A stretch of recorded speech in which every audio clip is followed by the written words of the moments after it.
You are listening to the IoT For All Media Network.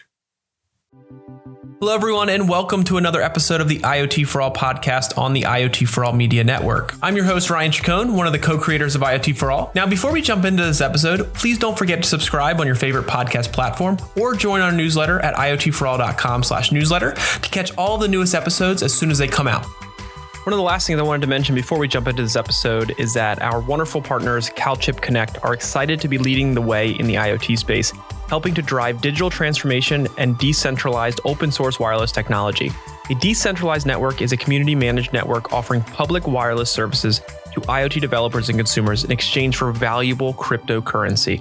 This new wave of connectivity is growing at an explosive rate. Early adopters are exploring new ways to utilize the internet.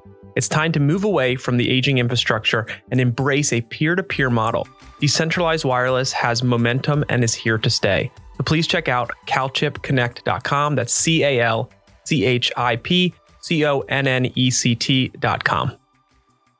Welcome, Curtis, to the IoT For All show. Thanks for being here this week. Thank you, Ron. Thank you. Good to be here. Yeah, I'm excited about this conversation. I wanted to start off by having you just give a quick introduction to our audience, maybe talk a little bit more about your background, experience, how you ended up at floLIVE, that kind of thing. Yeah, certainly do that. Curtis Govan, I'm president of Americas for floLIVE. Joined the company back in February of last year, so just before the pandemic. And prior to that, I spent almost 12 years with Jasper, which was acquired by Cisco in 2016. So I was previously running the Americas for Jasper, also did some global business development for them as well for some new products, and had a little bit of a brief stint with another company in between Jasper and floLIVE. Was taking some time off, relaxing after a pretty long stint there with Jasper, and found floLIVE. Had actually one of the guys that joined me here at floLIVE, Bill Wark. He and I had kind of monthly lunch sessions talking about how we could work together. And he said, man, this company, floLIVE, they're looking for somebody to run the Americas for them, IoT company. I'll tell you, I had been in the business a while, seen a lot of companies, and was not very optimistic that I'd find something new and interesting. But had some conversations with the recruiter, talked to Nir, talked to Boaz, our chairman, and I was like, man, this actually sounds too good to be true. So I wanted to see and feel and meet people in person. Got a chance to go over to Israel and meet with all of the leadership team there, and met with our investors at the time and the technologists, and see the technology as well. And man, I was extremely impressed with the breadth and depth of technology we have at floLIVE, and was like, man, I think this is definitely a place that I want to be a part of. And then beyond that, that we have still great opportunity to go and do something really special in the market. So yeah, it's been a good journey. Last year and a half is, with COVID has just flown by, but we've had a lot of good progress on the way over the time there, and so far it's been a tremendous experience. Like I said, it's a great team to be a part of. Fantastic. Products are super solid, and we're growing a customer base slowly but surely. And you all just raised a round of funding, correct? We did. I mean, when I started, we had just shortly after I started, we had completed a round with Dell and Qualcomm as kind of the lead names there. But we also have 83 North, which is the former Greylock company, and Savant Ventures. And then, just last month, we added Intel Capital. And really glad to have them as a partner with us there. We're already engaged with the Intel team, looking at ways that we can help them, and certainly ways that they can help us as well. So it's good to have those venture capitalists, investors that not only are investing, financially, but they have business outcomes that you can partner with them on. So we're looking forward to working with them. That's fantastic. So let's dive in a little bit more to floLIVE and kind of what you all do. We've talked obviously about your background, which is very interesting, and it's great that things are going well over there, but I think our audience would love to hear a little bit more about what floLIVE does, the role you all play in IoT, and all that kind of stuff. I mentioned earlier that we have a depth and breadth of technology that really is not matched in the industry. What we do overall, we're an IoT global connectivity and connectivity infrastructure company.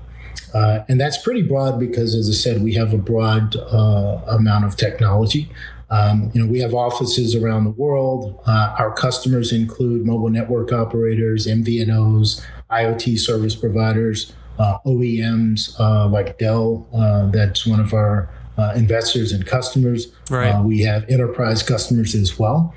From a solution perspective, we provide a real-time connectivity and device management platform. We also have a fully virtualized core network that will soon have 5G included with that, generally available in Q4. We have a patented smart SIM, and we have a full stack BSS. All of this technology we own ourselves, and we built it from the ground up. So, it's 100% floLIVE technology, which is an important part because it allows us to deliver, a fully integrated and optimized solution where all of the components are built to work together. So that gets us to the goal of what do we do for that customer base? I mean, ultimately, it's about helping our customers deliver highly available, high-performing, localized global connectivity, basically in every country and territory in the world. Wow. So a lot of power there. And then also, I'll note, because it's really important as you're looking at different solutions to compare with, is that owning the technology, all of the technology that we have also gives us really unprecedented control over cost. We own it all. We can consolidate cost into one cost for our customers there. So we develop a solution there that is very, very effective for them in terms of meeting the costs and demands of the existing solutions that are required for IoT. So let me ask you this. When our audience is listening to this, I'm sure they're asking kind of, aside from what you just mentioned, kind of controlling it all, being able to put it into one cost, what are some of the other advantages or differentiators with floLIVE as compared to the other connectivity, the global connectivity companies out there, or the companies at least say they're global, to try to drive business? So what's kind of that advantage or that difference with floLIVE that so just kind of it separates you guys out in the market? Yeah, I would first go with coverage, and I will say, not all coverage is equal. Sometimes you have coverage, but you don't have coverage with performance. Not only are we able to provide global coverage, we're localizing coverage there with the same type of experience that you'd have anywhere in the world, because we own the core network. We deploy our core network around the world, so that coverage also is localized, right? So you have packet gateways all over the world. So data is not only secure and meeting regulatory requirements like GDPR, it's also optimized to provide the lowest latency and the highest throughput with that coverage. That's one of the key differences there. I'd also point out our SIM technology there. Certainly, key requirement for customers that are deploying globally is to simplify logistics there by having one SIM SKU. Not only do we have one SIM SKU that has the ability to connect to multiple operator profiles around the world, we do that with a multi-MZ technology that we built and developed. So that it's more cost efficient and actually a more robust solution as well. The cost perspective is it's all of our technology. So we don't have an additional RSP that we need. We certainly can complement it with an RSP, a remote SIM provisioning solution there for EUICC. We can do that, but we don't have to do that. So we remove those costs. And then the other piece there is simple. The SIM cost is the same UICC SIM that customers are accustomed to using now. And also, if they need to move and change profiles, download profiles, all of that comes at no additional cost as well. So if you look at it overall, it's about not just providing coverage, but you have coverage that is at a higher performance there, and then also at a lower cost as well. Right. Fantastic. So let's dive in a little bit more to some of the use cases you'll have going on. I think that's usually a pretty exciting thing for our audience to hear about is, how is your technology being used out there in the world with customers that you feel comfortable talking about, just to kind of bring it full circle and to share some real life examples of kind of your offering in use. Yeah, for sure. Love to do that. I'll start off with saying, the use cases are as broad as any IoT group of use cases there. And we see everything from the traditional asset tracking to people doing really in unique things with solar energy, with vehicle tracking, with autonomous vehicles. The use cases are pretty expansive, even dash cams and other solutions there. So it's pretty expansive in terms of the number of use cases we have on the platform in overall. But just maybe to zero in on a few that I think are a little bit more interesting because they point out some of the key requirements in the industry overall, and then they also point out obviously some of the value that we bring to our customers. First, and my apologies, I won't share particular names of customers here. Totally fine. Certainly share the use case details. The first one I'd highlight is our smart label for logistics and cold chain management. If you look at the challenge that this customer had, is they were looking to provide a efficient pallet tracking system that's global in nature. It needs to have permanent roaming wherever it goes over in the world. And because it only has a 12-month life cycle, needed to have really high battery efficiency, which means that the latency and data communication efficiency have to be very low and attuned with that battery lifespan. And obviously, it comes with a low cost because you basically have something that just that the technology, what they're using it for, is at a low cost, but also it's a throwaway device. After the 12-month time frame, it gets thrown away. So that customer developed a disposable label, and that label has with it, in terms of the technology, it's got a NB-IoT, CAD-M, and GPS modem, and peripheral sensors, as well as the battery that lasts for 12 months.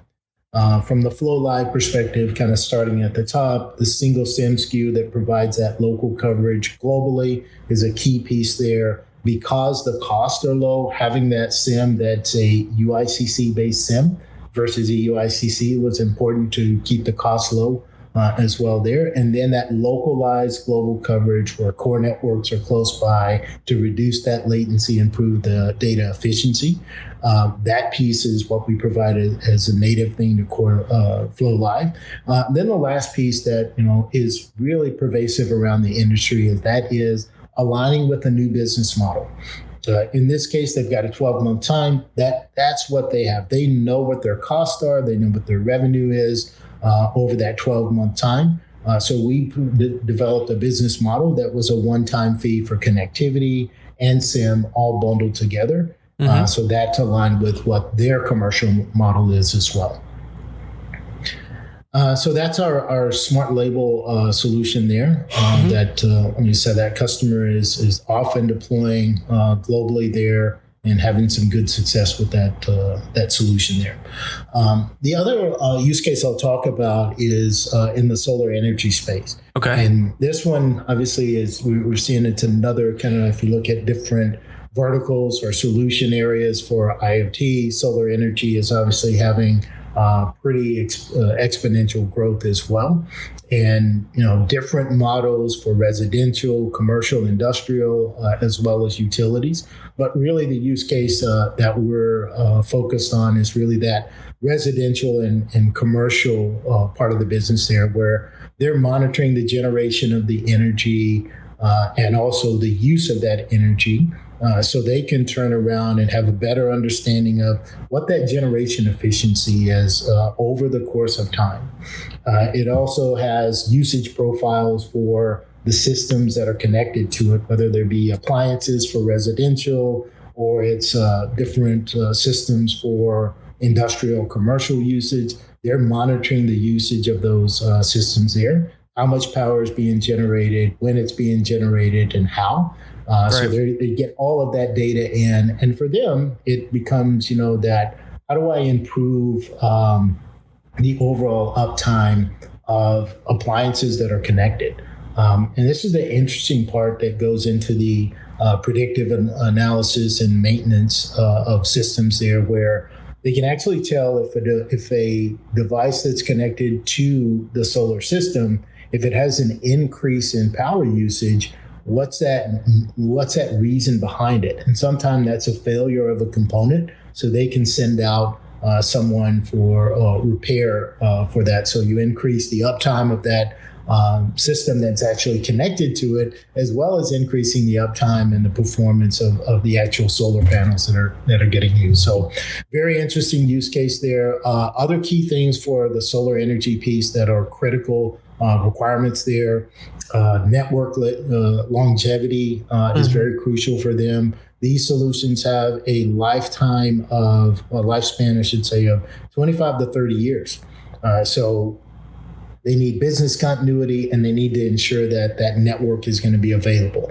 Now, one of the things, obviously 25 to 30 years, no one can really predict how long any network technology is going to be available. So part of what's happening with that industry is they're making devices that are easily replaceable or more easily replaceable in the field. And that's part of it. But still, they want to have those devices out as long as possible there and have that business continuity assurance that if something happens with one network relationships for a company like us at floLIVE, the device is able to automatically switch over. And then the other piece, going back to the business model that they need is today they sell on the CapEx. And along with that, they have a monthly recurring for the data connectivity. But these devices are very predictable in terms of the data consumption. So the other piece that we're looking for in the near future for them is to move over to that very similar model as the smart label is. I know these are going to be out in the field for 10 years, 25 years. Here's a single cost that they're giving their customer. And likewise, they want to match that model on the connectivity side, which is very interesting because for a connectivity provider to offer service for 10 years, for more than 1 year, is very unusual. I don't know that anybody's done that, but you're matching that kind of model as well. So aligning with that business model, again, the single SIM SKU, so that you're assured that you can just put one SIM in, deploy that solar panel anywhere in the world. It will optimize its connection so it connects not only to a good network, but to the best performing network as well. And then, the same story with, the latency piece there that is always a part of our solution as well. Fantastic. So those are, some of our 4G LTE use cases that are looking really promising for us, and customers are having success deploying those solutions. That's great. Thanks for sharing that. That's wonderful information to kind of give some context to what you all are involved in. I wanted to ask you kind of as a follow-up, when you kind of speak with companies, how do you kind of help them decide the right connectivity approach? And what I'm getting at is, as 5G is now coming out, we've had lots of discussions around private networks with 5G and things like that. So when you work with companies, how should a company kind of be approaching the thought process on the types of connectivity it needs? Does it need a mobile private network? Does it need a global private network? What does it exactly need for its individual use case? And how do you kind of assess those opportunities to make sure that the connectivity is the right fit for the individual use case?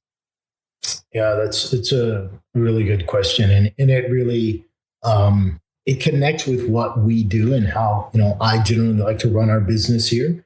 And we really see ourselves as a solution provider, right? So we're not selling something that you don't need unless it is, and we're not selling it unless it is a solution to a problem that you have.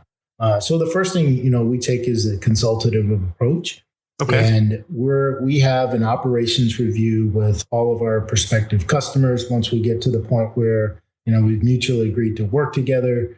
We want to understand their business from beginning to end. Even if it's outside of, connectivity, we want to understand that part of the business because you never know how the two connect. or if there's a partner that we have in the ecosystem that can help them in that area. So we first start with that assessment to really understand what they need. A good example, recently a customer that was looking for a national connectivity play there. But the reality is, if after we looked at it, is that they really needed a private network. Okay. It was going to be a much more cost-efficient solution for them. Also from a performance perspective, because they needed to consume a lot of data for their devices, the performance was going to be necessary, because you don't want to, if you want to do updates to thousands of devices that require gigs and gigs of data at a particular time, you don't want to be beholden to the public network where you're sharing the bandwidth there. So we ended up actually moving them to a solution there that requires a private network that we're building out for them, which is a great use case. This is a private network that actually allows these devices to go over to public as well. So when they're at a particular location, they're on the private network, they do their downloads, updates overnight. And then when they go back in the field the following day, they transition seamlessly using our SIM technology to a public network. So it's a use of our core network functionality there, where we own the full stack of the 3GPP core network, as well as our public network, where we have relationships with MNOs that allow them to seamlessly move in between. And of course, our SIM technology is a part of that has the orchestration to know that I'm in public network now. Let me move to this profile. When I move off of the public network, it automatically moves to a private network. Fantastic. That's great kind of insights there. I know we've had a lot of conversations around 5G and kind of the private network side and just the general approach to selecting the correct kind of connectivity for a use case. So I appreciate you kind of sharing those with us. One thing I wanted to ask you as we're kind of getting close to wrapping up here is I know you all did a survey with James Brehm, correct? And it was around kind of the route of global IoT connectivity. And I'd love it if you could share some insights from that survey and kind of what the overall goal was, what you're looking to find out. And then at the same time, what did you find out? Yeah, it was a really good survey we did earlier this year with James Brehm and Associates. And what we did is we asked a series of questions around IoT needs, and we did that for both enterprise customers, end users, as well as IoT service providers, mobile network operators, MVNOs. So we had a mix of respondents there, and really some of the things that we heard back were beneficial to reiterate what we're doing as a company. And then also some good insights into what areas we want to focus on. If we look at some of the key takeaways there, when we look at just the enterprise perspective as well as the MNO, they're seeing some deficiencies in their connectivity management platform. Solutions that are either from a cost perspective don't meet the demands that they have today. A good example of that is cost not being aligned with LP-WAN revenue. That's really low when you have a device that may use a meg of data per year. The cost on that, revenue on that is pretty low, but the cost of the platforms that they have today are not low enough to meet that. The other piece is that several of them replied that they have either minimum of two, and more than likely up to 4 or 5 different connectivity management platforms that they're using. And of course, they're all disparate systems, right? So there's no interoperability between the multiple connectivity management platforms. So they really need to be operationally efficient. They need a single pane of glass for one solution there, or one solution across all of their mobile network operators. Even if you're a domestic company, more than likely, if you have a static solution, you need 2, maybe 3 mobile network operator integrations there. And their ask is, hey, I need to simplify that. That adds to the complexity of my operations. I need to learn a new system. I need to develop APIs into that. additional system and manage them separately. So that was one of the key things, is that legacy solutions really are not living up to the challenges that they have today. Other things that I would point at is really kind of the overall requirements. You mentioned 5G earlier. That is one that we're repeatedly hearing requests for, particularly now that unlicensed spectrum is available. CPRS in the US is available. And so we're seeing the need for 5G capabilities like network slicing, like multi-IMSI SIM switching between profiles there, simplifying SKUs. We're seeing the requirements for better billing functionality. And that really means a billing solution that meets different commercial models there. And then, of course, local IMSIs there that is associated with the SIM technology and the need for permanent roaming support. Every company that is going global, they have that list of countries where permanent roaming is not allowed, and they need local solutions for that. But having that local solution today comes with added complexity of possibly doing another platform for those countries, or just simply not being able to meet those requirements. So those are some of the kind of key takeaways, if you will, from the survey there that we had with that group. And like I said, a lot of it was aligned with what we're already solving as a customer, but also leads to the focus that we need to have with ensuring that we have a single pane of glass around the world. Our 5G strategy is very much aligned with what they're doing as well. And by the way, I will say from a network slicing perspective, we do on the 4G side, we already have with our core network, with the ability to deploy packet gateways at the edge, if you will, with the customer. Really, we have the network slicing in place today to start to solve those solutions immediately. That's great.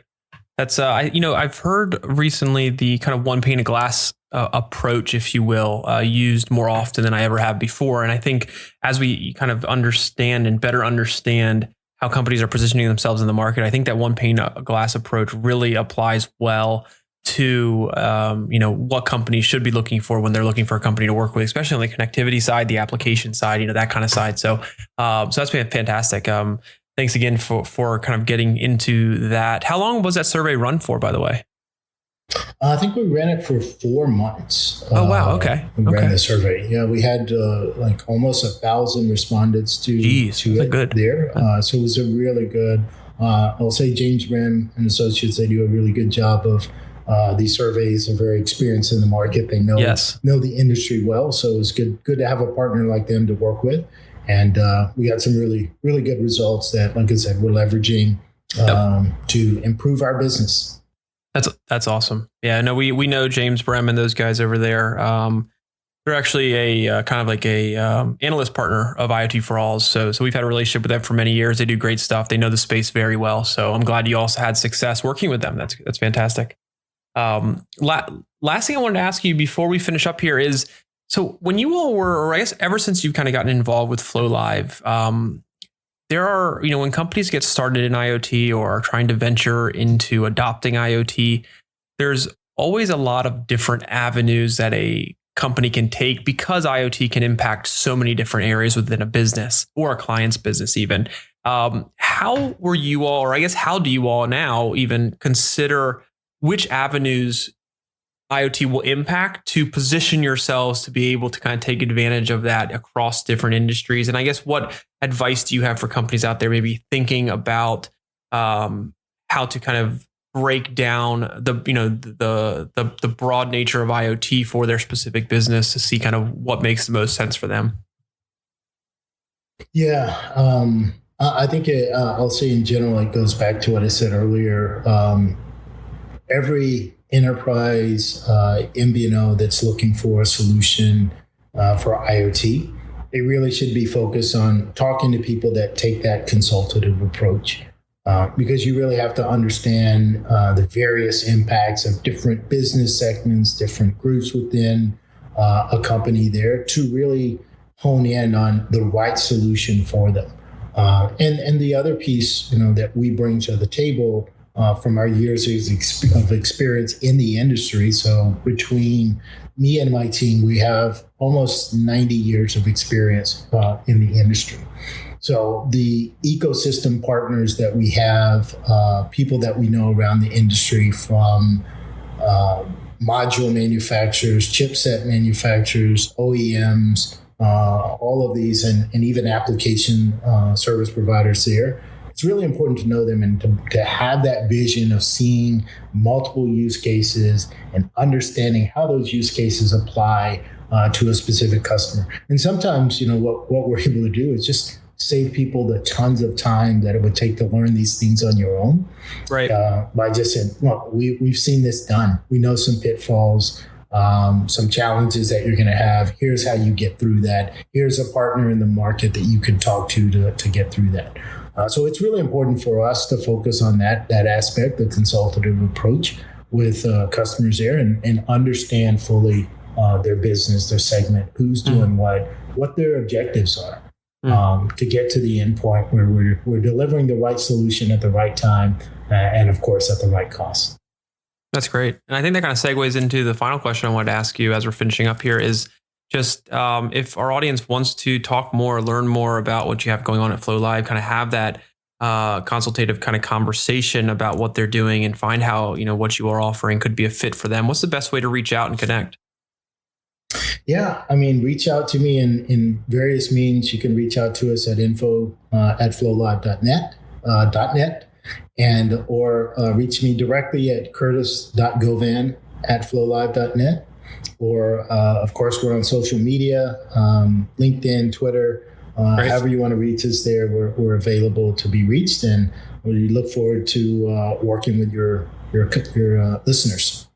Fantastic. Thanks again, Curtis. This has been a great conversation. I appreciate all the light you kind of shed on a lot of different areas as it relates to connectivity. I think what you have going on is wonderful. You've seen a lot of success ever since at least you've joined. And, congrats again on the funding round. It seems like you're going to have, a nice amount of money to kind of grow and take it to the next level and keep providing this fantastic service to the industry. So thanks again for your time, and look forward to hopefully having you on again in the future. You're welcome, Ryan, and thank you for providing the platform. I know it's been very informative when I've listened in the past, so hopefully your readers and listeners, I should say, get some benefit out of it. And if so, I look forward to hearing from them. Fantastic. Thanks again. Thank you, Ryan. Take care. All right, everyone. Thanks again for joining us this week on the IoT For All podcast. I hope you enjoyed this episode. And if you did, please leave us a rating or review, and be sure to subscribe to our podcast on whichever platform you're listening to us on. Also, if you have a guest you'd like to see on the show, please drop us a note at ryan@iotforall.com, and we'll do everything we can to get them as a featured guest. Other than that, thanks again for listening, and we'll see you next time.